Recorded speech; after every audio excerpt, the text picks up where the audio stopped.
Hey guys, it's Eric at Fleet Feet. I want to tell you in a quick video how you can ace the Bass Pro Marathon. This is our local hometown race.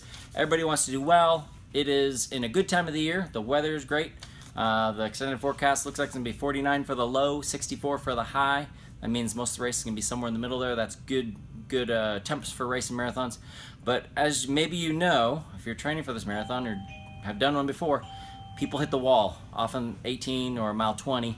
There's a few reasons that they do that. The first is nutrition. They're not fueling correctly. They're not enough or too much of the wrong thing. Second is pacing, going out too fast, which is easy for all of us to do. And the third one is improper training, not doing enough of those long runs. So what can you hit at this point? You can really hit the first two. You can really correct those first two. Nutrition. The human body, recent studies have shown that is capable and performs maybe best at 300 to 400 calories per hour. But you may think to yourself, that's 3 to 4 gels an hour. I'm not doing that. And you probably aren't. Most people aren't taking in enough calories in a long run like that. So what does this mean? It means you should be experimenting with your calories. Generally, we want to be eating some sort of carbohydrate. Could be a sports drink, could be a gel, could be a gummy. Doesn't matter. It's what you like the taste of. What does not give you a stomach ache. There are a few, as of the taping of this video, there's a couple weeks before the race. You probably don't have a lot of time to experiment with this, but generally in your long runs, they should be race rehearsals. You should be training in the gear you're using. You should be eating the product and the schedule that you're going to be eating during the race. And that gives you an opportunity, if you plan this out months ahead, that you can be experimenting with how many gels or whatever you're going to take per hour. And maybe play with bumping up more than you've done in the past and seeing how that does. The gut is trainable just like your muscles. Okay, so let's talk about pacing. It's super easy to go out too fast. A long run, the penalty is small mistakes early can get amplified very much later. So it does not penalize you too much to go out too fast in a 5K, but a marathon, it can really hose you. So we hit the wall at mile 20. You want to be thinking, what have I done on my long runs in training? What am I capable of doing on race day? Don't assume you're going to be able to gut out an extra 30 seconds per mile or even maybe an extra 15 seconds per mile. Go with what your reasonable expectation is and maybe go out a bit slower, and at the last 6 miles, that's really when the race starts with the marathon. And the last thing that we always talk about is nothing new on race day. So you're at the expo the day before, don't buy a new pair of shoes, don't buy a new pair of shorts, wear what you've been wearing in training, do everything you've been doing in training on race day. Fewer opportunities for things to go wrong. Now, I'm going to go over the course with you. So I'm going to go ahead and take my camera. Thanks, Krista. And here we are. So let's talk about the course. It's a little loop through the city, and we're going to start, of course, over at the Bass Pro headquarters. And there are a few parts of this course where you can get yourself in trouble if you're not careful. It's the 4th fastest course in Missouri, 4th fastest marathon course in Missouri. And so, along with the time of year, it is possible to have a good time here. So, of course, we're going to start at Bass Pro headquarters. We're going to head south on Campbell, then east on Seminole, and kind of down,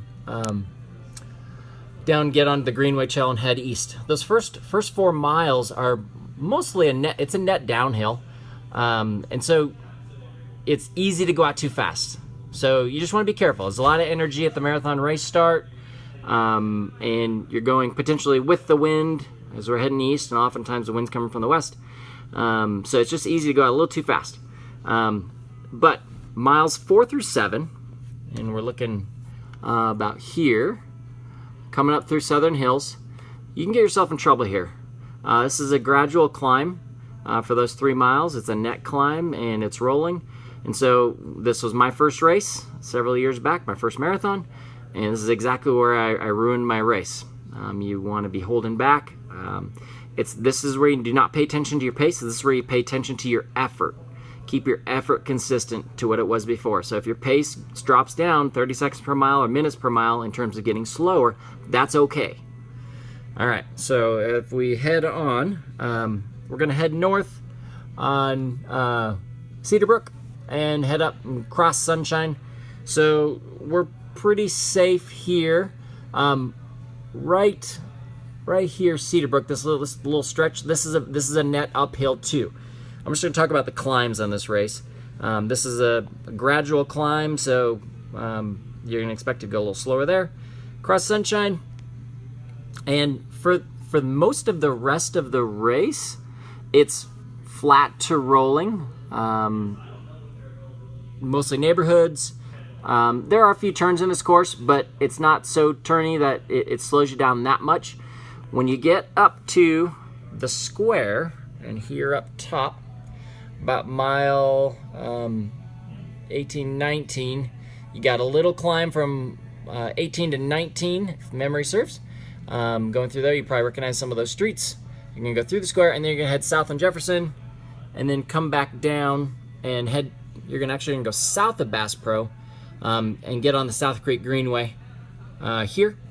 And from mile 24 to 26, you've got a gradual climb as you kind of head north, back up north through these neighborhoods east of Bass Pro.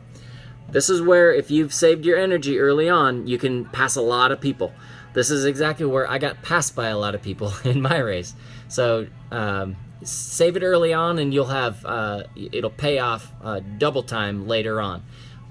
We often say that if you go out 30 seconds per mile too fast early on, it ends up being a minute per mile penalty or more later on.